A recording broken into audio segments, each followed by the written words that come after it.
I got a little something that I'd like to share with you, yeah. It's a little bit dark, a little bit cold, and it's hard to bear. Hello out there, it's a very good afternoon in Uganda and Happy New Year. It's been a while since we last here, but thank you so much for sticking right in there. Thank you so much for subscribing. Thank you so much for watching the videos that we are doing the posted. Thank you so much for liking them. Thank you so much for commenting, and please go on to comment. To the last people I talked to in a Western Uganda district of Kabarole, those who subscribed, the one I was with in a physical training, thank you so much for being there with me. I love you so much. And today we are continuing to talk about HIV. Of course, someone will say, and there are other things that this guy can talk about. Yes, there are. But I wanted us to go systematically, talk about one topic. After that one topic, we bring in another topic. After that other topic, we bring in another. So today, what are we talking about? We'll be talking HIV testing. And we're saying that by the end of this interaction, you people will be in position to, one, articulate some basic facts about HIV, such as what is an HIV test, such as how long after the possible exposure should one wait to be tested for HIV, and the importance of an HIV test, be it negative, be it positive, and what an HIV negative or positive test means. Without wasting any more time, let's dive right into it. What is an HIV test? And we're saying that an HIV test is a test that reveals whether the person has been infected with HIV. Remember, I'll not get into what HIV means. We talked about these definitions. Human immunodeficiency virus. A virus that attacks your defense, the body defense mechanism, weakens it and makes it unable to protect you against enemies. That is the HIV. So, for you to be able to know that you have that virus, you take that test. And we're saying that the commonly used HIV tests detect what we call antibodies produced by the immune system in response to HIV, as they are much easier and cheaper to detect than the virus itself. The antibodies are produced by the immune system in response to an infection, and for most people, it takes a month for these antibodies to develop. And antibodies can be found in blood or oral fluids. The other question is, how long after possible exposure should I wait to be tested for HIV? Because a person will say, how long, how many weeks, how many days, how many months, how many years should I take after I've been exposed to a risk of HIV? According to the UNAIDS and World Health Organization, the Ministry of Health of the world, it is recommended that you wait for about 3 months after possible exposure before being tested for HIV. Why? Because we're saying that although HIV antibody tests are very sensitive, there is what we call a window period of up to 2 months. Now, that's another one. And depending on the specific test being used, which is the period, depending on the specific test which is being used. And we're saying that this window period is the period between when you're exposed to the risk and when the antibodies start showing in your body. Is called the window period. Now, in the case of most sensitive and anti-HIV tests currently recommended and used, the window period is about 3 weeks. I know when I talked about 3 months, someone's like, no, he's lying. Now, we are getting there. There's been advancement in testing facilities, testing kits, and they're saying that the advancement in testing, you'll find that this window period might be like about 3 weeks, and this period may be longer if less sensitive tests are used. Not me there, clearly. During this window period, people infected with HIV have no antibodies. Take note of that. In their blood, that can be detected by an HIV. However, the person may already have high levels of HIV in the body fluids such as blood, semen, vaginal fluids, breast milk, etc.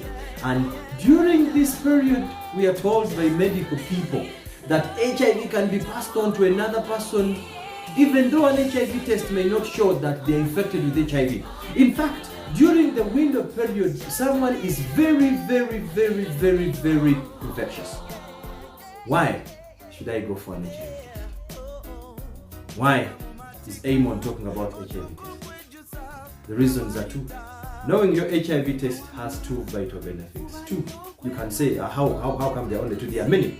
Two, get the rest from those.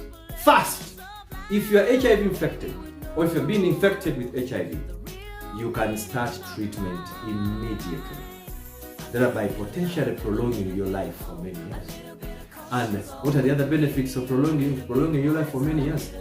You have dreams, you have children, you have a spouse, you have your uncompleted house, your uncompleted degree, uncompleted all these things. So when you know that you have the virus, you start the medication which prolongs your life. Second, if you know you are infected, you can take all the necessary precautions to prevent the spread of HIV. That is very important. Very important. If I know I have it, then I can take the precautions. But if I do not go for an HIV test, then I'll not know. I'll continue with my sexual life the way it was, which puts many people at risk. If you are not infected with HIV, you can also learn how to protect yourself from HIV in the future. Where then can I get tested for HIV? There are many places where you can get tested for HIV. It can be in the offices of a private doctor, a clinic, a local health facility, a hospital, a family planning clinic. And there are those facilities that are specifically for HIV testing. You can go to Uganda, Joint Clinical Research Center, AIDS Information Center, many places in Uganda. Always try to find the testing at a place where counseling is provided about HIV. I know you can say I can test myself, which is okay, we are doing personal testing. But counseling is very important because it prepares you for the life, it prepares you for the situation after you've been told that either you have HIV or you don't have HIV. Counseling is very important. You can also take an HIV test in privacy, as I've just alluded to, by using an HIV self-test kit. However, you should go and see your healthcare provider in the event of a positive test result for confirmation and seeking appropriate treatment. Are my HIV results confidential? Must everyone know about them? We're saying all people taking an HIV test must give informed consent before being tested. The results of the test must be kept absolutely confidential. Informed consent. That's the reason we're emphasizing counseling. Informed consent is that consent or accepting you make after you've been taken through the different pros and cons. That's the reason you need counseling. Informed consent. You decide when you know what you must know. And you're saying that there are there are different types of testing available, or different types of testing available. And one of them is a confidential HIV test. And in this confidential HIV test, the medical professional handling the HIV test keeps the result of the test confidential within the medical records. And these results can be shared with another individual. These results cannot be shared with another individual unless written permission is provided by the person testing. That's what we call confidential HIV testing. What is the other? An anonymous HIV test, where the tested person's name is not used in connection with the test. Instead, a code or a number is assigned to the test, which allows the individual being tested to receive the results of the test. No records are kept that would link the person to the test. Shared confidentiality is encouraged and refers to confidentiality that is shared with others, and that's where this one is coming in, who might include family members, loved ones, caregivers, and trusted friends. However, care should be taken when revealing the results, as it can lead to discrimination in healthcare and professional social settings. We are finalizing with this by saying that shared confidentiality is therefore at the discretion of the person who will be tested.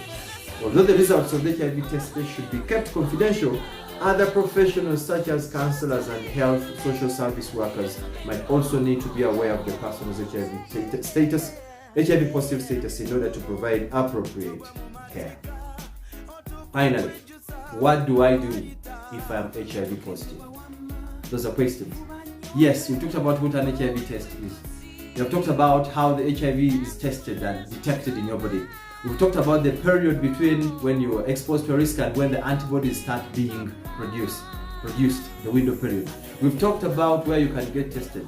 We have talked about the types of testing, anonymous, the anonymous test. We talked about the confidential HIV test. Now the question is, what the hell happens to me if I go and my HIV result is positive. I'm saying, no, thanks to new treatments, people living with HIV can now live long, live long, health lives. Okay? It is very important to make sure you have a doctor who knows how to treat HIV. A healthcare professional or a trained HIV counselor can provide counseling and help you to find an appropriate doctor. So you don't have to take your life. You don't have to think otherwise. Because I have HIV, oh, my journey is gone. Remember the importance of testing? Or knowing your status? You learn your status and you can plan accordingly. So if you have HIV, please go to that health facility and make sure you see a professional who will start you on medication called antiretroviral therapy or drugs. What does it mean? On the other hand, if I test HIV negative, I know of a guy at a health facility who was given an HIV test result of negative. I said, no, doctor, no, I have been so loose. I cannot be negative. Doctor, this is no. It was so hard for the guy to take the HIV negative test. But what does it mean? We're saying that a negative test result means that no HIV antibodies were found in your blood at the time of testing. If you're negative, make sure you stay that way. Learn the facts about HIV transmission and avoid engaging in unsafe behavior. However, there is still a possibility of being infected. Remember, since it can take up to 3 months for your immune system to provide enough antibodies to show the infection in a blood test, or up to 3 weeks, depending on the type of test that is being used. Remember the window period? So don't say, oh, now that I'm negative, oh, okay, I should start doing whatever I want. No, wait and see a health professional. It is advisable to be retested at a later date and to take appropriate precautions in the meantime. Because during the window period, the person is highly infectious and is very infectious.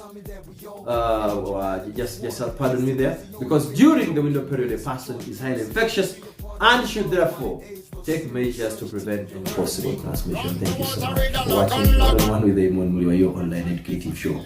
That has been HIV Testing. We are going to be coming back with many other things. Remember, we love you so much. Subscribe to the channel, One with Im HIV. Watch the videos, like them, comment, learn, relearn. We love you so much, and we are wishing you a happy new year and happy new you. Get out of control, keep on searching and find